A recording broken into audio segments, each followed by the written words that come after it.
The Chargers just drafted Brenden Rice in the 7th round, and I cannot believe the value here. This is awesome to have a wide receiver like this in the 7th round, man.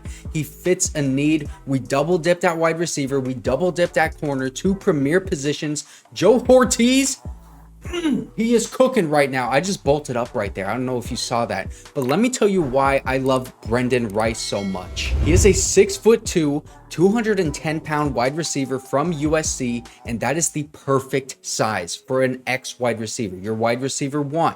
He started out his college career at Colorado for 2 years, transferred to USC in 2022, and he became one of Caleb Williams' favorite targets. He doesn't have blazing speed. He ran a 4.5, and he's not an exceptional athlete when you look at the RAS score, but he was on Bruce Feldman's freak list, and he ran 23 miles per hour according to the GPS stats. So his game speed is faster than the 40 time reflex. And the problem that I had with this wide receiver room right now for the Chargers is that it's just kind of composed of a bunch of wide receiver 2 and 3s. I mean, Ladd McConkey included. Like, I think Ladd is a great route runner and a good wide receiver, but he's going to be a more traditional Z wide receiver. And think of him being utilized in the same way that Michigan was using Roman Wilson. So like constantly in motion, trying to get clean releases on the outside and in the slot. Going to be using him all over on the field, using that speed to create some mismatches and quick slants, out routes. Brenden Rice, though, he is a true wide receiver 1, and he has great hands. He only had 2 drops on 70 targets this year. He high points the ball really well and does not allow the defender to get back into the play because he uses his body to box out the defender. He has great body control as well, because on the sideline, I saw so many times where he was toe tapping to catch the ball in bounds and making leaping grabs towards the sideline. He has quick feet in his route running, and he is a willing blocker in the run game. That is a big thing. He's a willing run blocker. He's not as good of a route runner as a lot of wide receivers in this class, like Ladd McConkey. That's his best trait. And he tends to overcomplicate his routes with some unnecessary steps and a lot of wasted movements. He does a little bit of dancing. He does it too much. Those are things that I think can be coached out of him. You guys remember a couple weeks ago, one of the coaches, I think it was Marcus Brady, said that if you cannot block as a wide receiver, you're not going to see the field.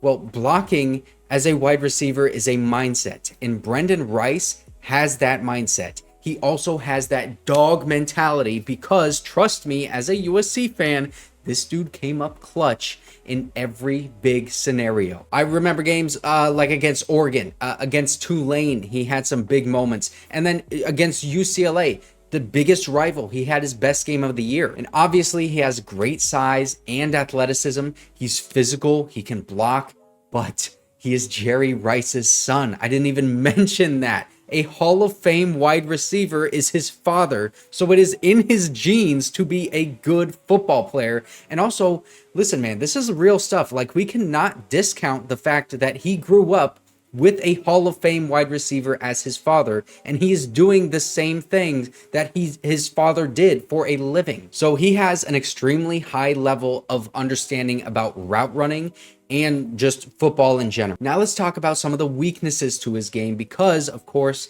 this is a 7th round pick. There's a reason he fell, okay?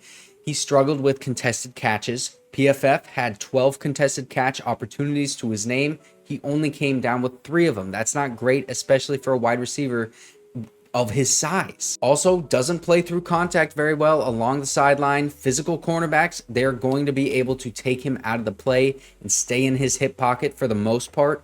Keep in mind, though, that cornerbacks, they're not going to be able to be that physical at the next level, but still, he needs to improve there. And those are 2 things that you would think a big wide receiver is best at, you know, playing physical through contact and also getting contested catches. But those are 2 weaknesses to his game.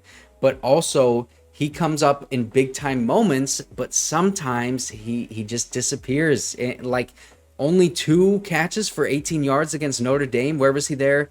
2 for 33 against Cal, 1 for 12 against San Jose State. Sometimes he just does not produce. If he showed up at all times the way that he showed up against UCLA and Oregon late in the game, then he would have been drafted so much higher, especially considering the namesake that he has. But still, this is an awesome value pick, and I I really cannot believe that we got him here. I was just checking Twitter and literally everyone on Twitter thinks the same thing. He is actually trending right now. His name is, he has 117.3 passer rating when targeted. That is 9th among wide receivers.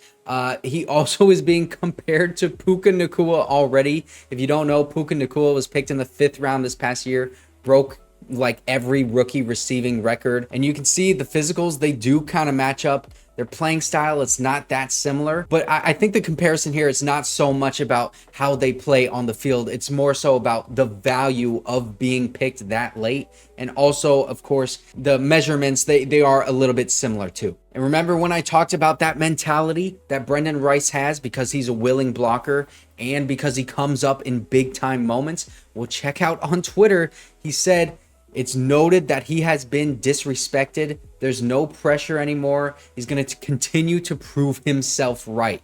Then he gets drafted by the Chargers. He said, all I needed was a shot. I am charged up. Bro, I am bolted up. Brenden Rice needs to learn it's bolted up, but still, this is an awesome value pick. Everybody loves this. I'm sure you guys are just as excited as I am. And this is the reason that Joe Hortiz passed on Malik Nabers in the 1st round. I know everyone was freaking out and it didn't feel good that Joe Alt was the pick over a generational wide receiver in Malik Nabers. I mean, that's how we view him, right?